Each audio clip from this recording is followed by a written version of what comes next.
And we are back. Welcome to my predictions of day 11 of the Women's World Cup. A day that is doubling up as both the final day of the second round of matches and the first day of the final round of matches. Now, yesterday we had probably the best performance I've seen from one of the women's sides so far in this tournament, with Sweden beating Italy 5-0 in their second group stage game. A fantastic performance from them, something that I certainly did not predict. What I did predict was a correct 2-1 result for France, and I also predicted correctly that Jamaica would beat Panama. So a much better day for me in terms of predictions other than that Sweden game. We have got 4 games for you today, so before we get into those, please make sure to drop a like on this video and subscribe to the channel if you have not done so already. And let's get in to day 11's action, kicking off with Group H. Now, you will notice that the order is not quite the same as the time order. For some reason, they're deciding to do the final games of Group A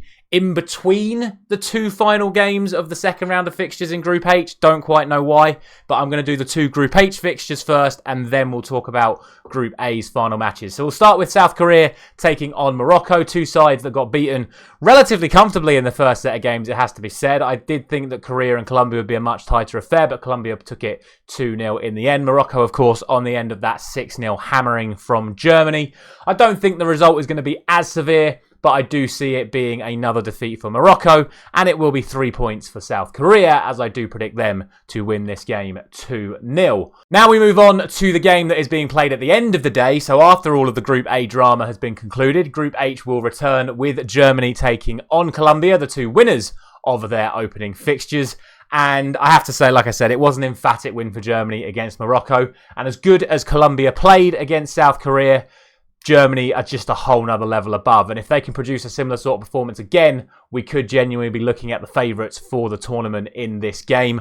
I'm going to go for 3-0 to Germany. I do think it could possibly end up being more. Like I say, they were so emphatic in that opening game. I really could see them producing another similar display in tomorrow morning's action. But you just don't know. Colombia played so well against South Korea themselves. They could very easily get themselves maybe an early goal or something. And who knows, it could be a whole different story. But I expect Germany to take the win.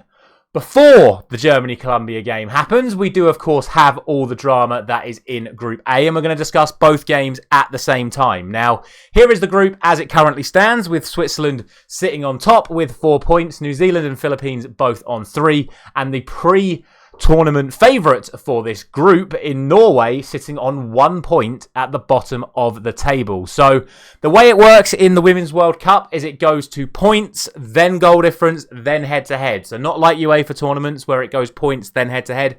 It is straight goal difference in the FIFA Women's World Cup, and then head-to-head should the goal differences be the same. Now, we'll start off with the Norway and Philippines prediction. Essentially, the Philippines have to win, as do New Zealand in their game against Switzerland. A draw could see them go through, but will not guarantee it because the other fixtures are so tight as well.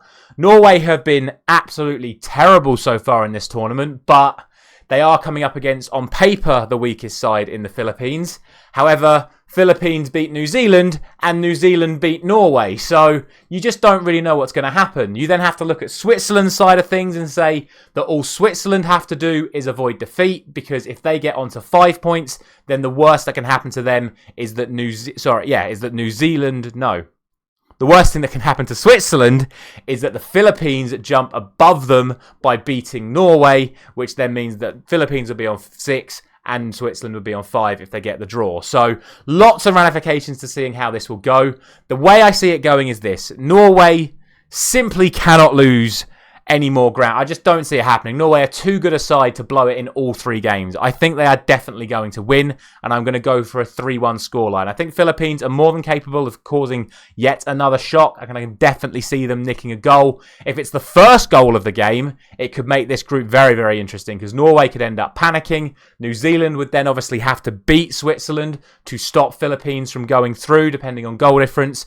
But I just think overall, Norway are too strong to get done over once again. In the other game, Switzerland against New Zealand, I am going to go for a 1-1 draw. Again, I think the first goal in this game is absolutely everything. I think if Switzerland get it, it's done. If New Zealand get it, things start getting very, very interesting once again, as I just said about Philippines scoring first in their one. The only thing standing in their way is the fact that Switzerland haven't conceded so far in this tournament. They have built their progress so far over the fact that they are not conceding goals. And I could very easily see this being another 0-0 draw, which is kind of another reason why I've gone for a 1-1 draw, just sort of cover the draw as a whole. It all depends on how the Swiss will be able to handle the atmosphere, because you know that New Zealand crowd is going to be piling so much pressure on those Swiss players. But I just don't see it being enough for New Zealand. I think Switzerland will get a result, whether it be, like I say, a 0-0 draw, the 1-1 draw that I have actually predicted, or just a standout Switzerland win. I just think that'll be enough. If things go the way that I have predicted, where Norway win and Switzerland and New Zealand draw, that means it will come down 2 goal difference between Norway and New Zealand. And given the way that I have done these score lines, it would mean that Norway would just sneak through on goal difference. It's going to be a very interesting day. It's going to be a very, very interesting pair of matches. I'm very intrigued to see which way this one goes. As just a football purist, I'd love to see New Zealand get it done, because you love seeing the host nations progress in this tournament, because it just gives the overall nation and the atmosphere of the remaining games that little bit of a lift when the home nation are still in it. But we shall see. That's how I see Group A finishing up. Those are all of my predictions for tomorrow morning's games. Let me know all your thoughts down in the comments and who you think is going to be progressing from Group A in tomorrow's matches. Thank you very much for watching. I'll see you again tomorrow for Day 12.